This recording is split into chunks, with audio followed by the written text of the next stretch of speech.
I think it's safe to say that we've all suffered from a lack of self-confidence at some point in our lives.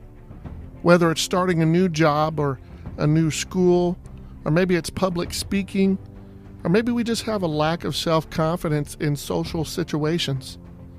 A poor self-image can have a serious impact on our lives, especially when it comes to being the hero of our own story. If we lack self-confidence, it could prevent us from reaching our full potential and doing great things in our lives. So today I wanted to give you 5 suggestions for improving your self-confidence. The first suggestion that I have for you is to stop comparing yourself to others. Now, I know that is easier said than done because we all do it. But you have to remember that you're not supposed to be like anybody else. You are exclusively you. Your viewpoints, your gifts, your experiences are exclusively yours. And there's no one else who can be you. You are unique and you should celebrate that. The only person that you should compare yourself to is you and who you were yesterday. The problem that we run into when we compare ourselves to others is when you compare yourself to someone else, you're comparing yourself to choices, experiences, and skills that you may not have. You can't compare yourself to that when you don't share those attributes. That would be like comparing yourself to an Olympic runner if you just started jogging yesterday. You don't have the skills that Olympic runner has. You don't have the mindset that he has yet. You don't have the years of experience that Olympic runner has. And so, of course, if you compare yourself to that person, you're going to come up significantly short. And therein lies the problem. You are comparing yourself to someone who has dedicated their life to a craft when you're just starting out. If you truly want to benefit from the knowledge of that Olympic runner, you're not going to benefit by comparing yourself to them, but what you can do is learn from them.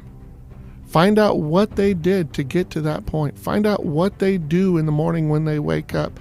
Find out their routines. And then work your way up to their level. If you just started jogging yesterday, unless you're an absolute phenom, you're not going to run a 4-minute mile tomorrow. But what you can do is look at those individuals that do run the 4-minute mile and find out what they do. And little by little, increment by increment, start working your way up. And if you do it that way, you will build self-confidence, not by comparing yourself, but by using those individuals for inspiration. So again, don't compare yourself to others.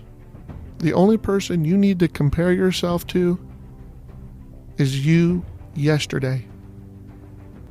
And if you learned something today, if you grew, if you did something that you hadn't done yesterday, then you've improved and you're ahead of the game. And if you keep that mindset, you'll be able to build self-confidence through those small wins on a daily basis. All right, now that we have stopped comparing ourselves to others, it's time to push ourselves outside of our comfort zone. And that's my second suggestion for you today. You have to do things that are outside your comfort zone. If you're comfortable where you are, then you're not growing and you're not pushing yourself. And you will never become a hero by staying at home where it's warm and cozy. You have to put yourself out there. You have to look for a challenge and attack it. Now, I'm not saying you have to go out and do something dangerous. I'm not telling you that you have to put yourself into some type of life-threatening situation. But what I am saying is that you need to stretch yourself beyond your current limits. And pushing ourselves beyond our limits is one of the most difficult things for humans to do. We like it when things are quote unquote normal and predictable. And we like it when we know what's going to happen when we wake up in the morning. We like routines. And if we are pushing ourselves, then those routines and those comfortable situations get interrupted. And when those interruptions come, we usually have two responses. Either we're going to fight it and resist it, or we're going to run away from it. And either one is equally as damaging to our self-confidence. Now, when I talk about stepping outside your comfort zone, I have to be very careful how I articulate this, because some people have a tendency to overdo when they want to push themselves. If you are like I was in the past, and maybe you had a fear of public speaking, let's say, and you want to push yourself beyond your current limits of being able to talk to a close circle of friends, the next step for you to step out of your comfort zone should not be to step on a stage in front of 80,000 people and try to give a speech. That's a little bit too much, too fast. I think you would agree. But what you might do is volunteer at work, maybe to read the morning announcements to the rest of the faculty, maybe to give a presentation on the current budget within the facility, whatever your job might be. Maybe you need to give a discussion on that in a closed, more intimate setting with maybe 10 people or less. That is incremental change. And when you have incremental change like that, you have the ability to build on small wins. It's like going, down the field when you're playing football. Most of the time, we're not throwing long bombs all day long. What do? We take a few yards at a time. And that's the way you should approach your challenges. If you have a fear of public speaking, you're not going to throw a long bomb and hope to win the Super Bowl by jumping on stage in front of 80,000 people. But what you could do is get that first down by stepping in front of, 5 members of the administration team and giving them a presentation. Or stepping in front of 15 people and giving the morning announcements. Those types of situations, especially when you are successful in them, build confidence incrementally. And once you've done that for a while, then you can move to a bigger audience where maybe you're giving a presentation in a regional setting. But it's incremental change, incremental steps that will allow you to build your self-confidence and slowly stretch beyond your current limits. Now, along the same vein of pushing yourself beyond your current limits, the third area that I would suggest to you to look at when we talk about improving our self-confidence is through working out and exercise. You see, nothing does more for your self-confidence than exercising on a regular basis. When you exercise, you feel better, you look better, and you're more confident as a result. In doing some research before this recording, I found that somewhere between 40 and 46% of both men and women were unhappy with their bodies and had a poor self-image. And I can guarantee you that on some level, that dislike for the way they look, that dislike for their body, and that poor self-image wreaks havoc on their self-confidence. There are things that they aren't doing, places they aren't going, activities that they are not participating in because they lack the self-confidence to do so because of the self-image that they have and because they are unhappy with the way their body looks. But I want you to know that working out goes beyond just the way that you look. I can tell you from personal experience that there is something to be said for the excitement and the increase in self-worth and self-value and belief in oneself once you've started working out on a regular basis and you see gains either in the gym or when you run, and you see losses in the amount of inches and the weight. Those things go beyond the physical appearance. Those things strengthen your self-worth.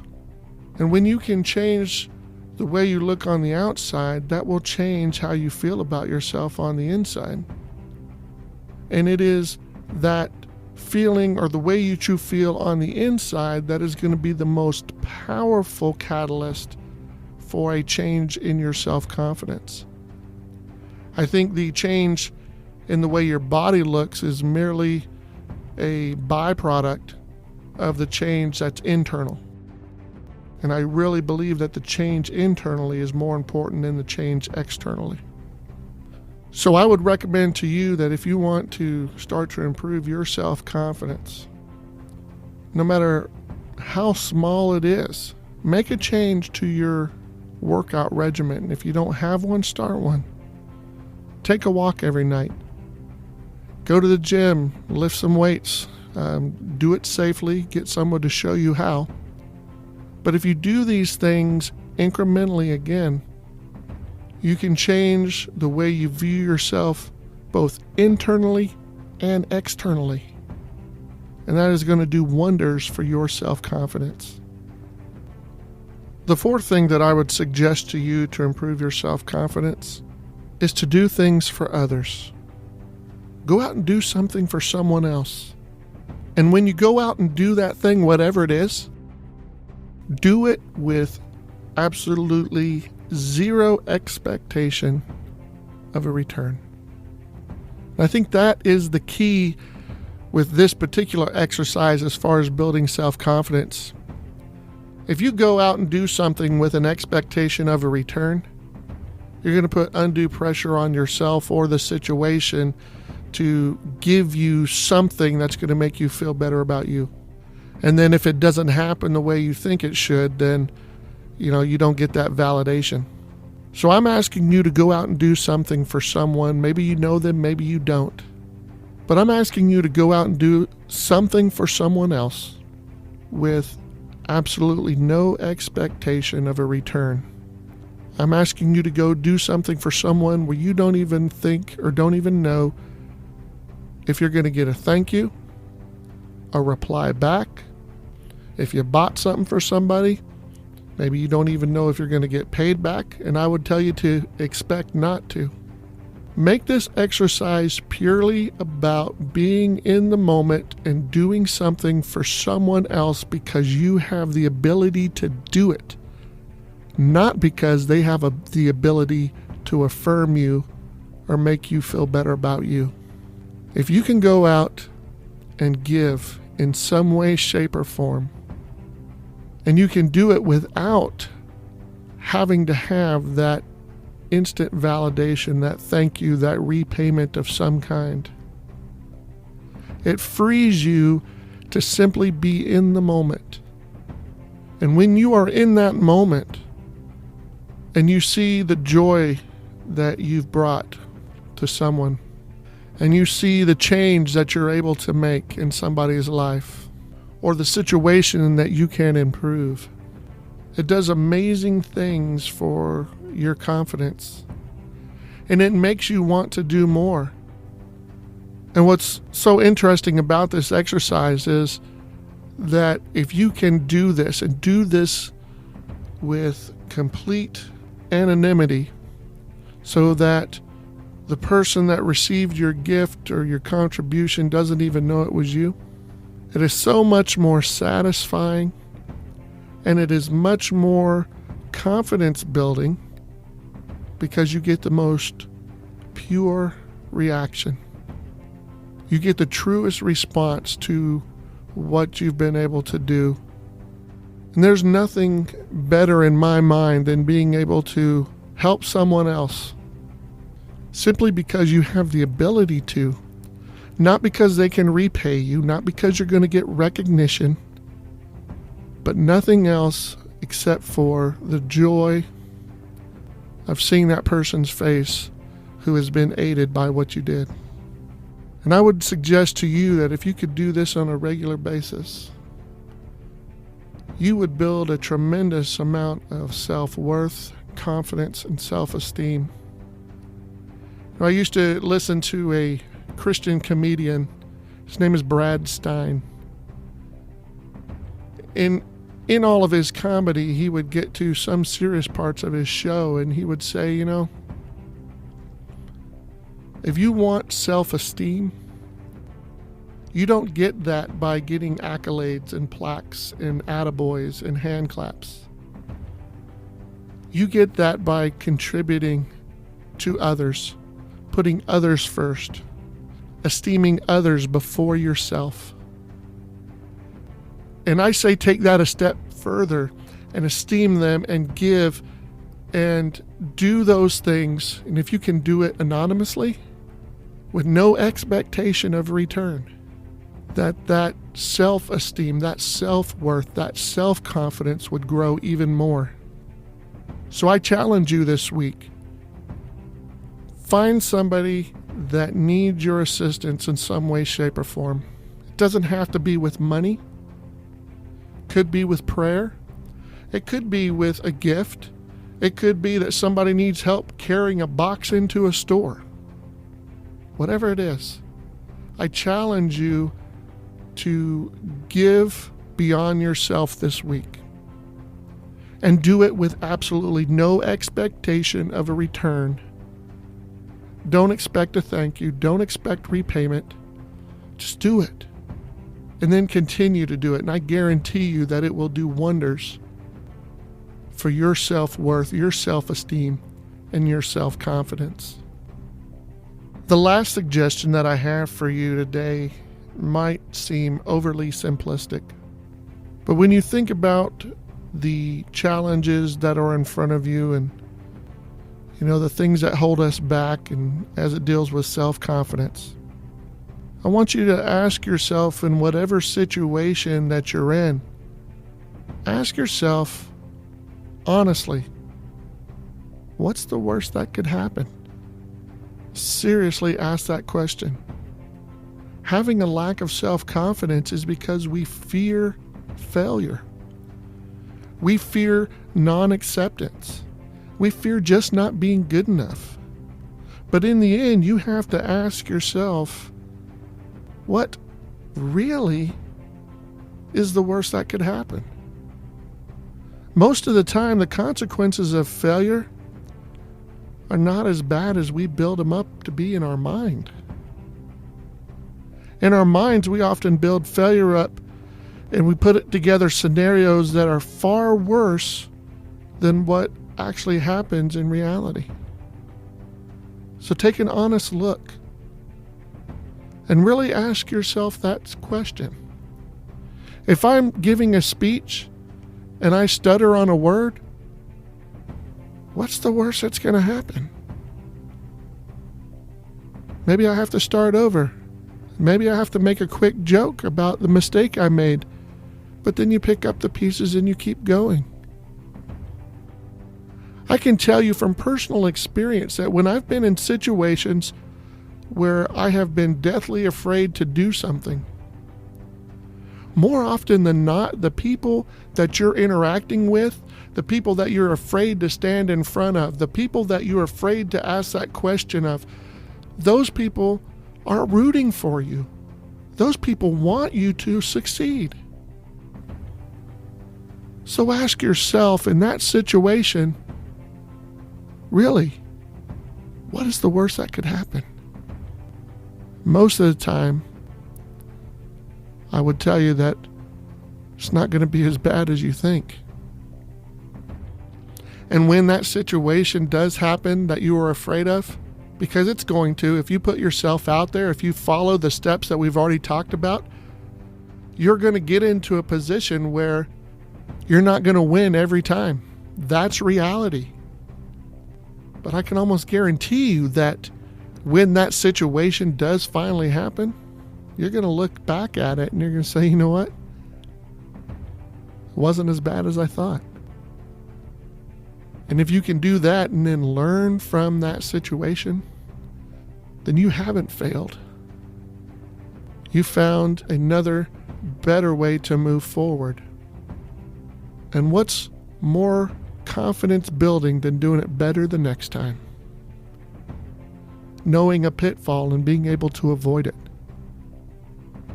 We're not always going to get it 100% right. We're human, we're going to make mistakes. But in the end, you have to ask yourself,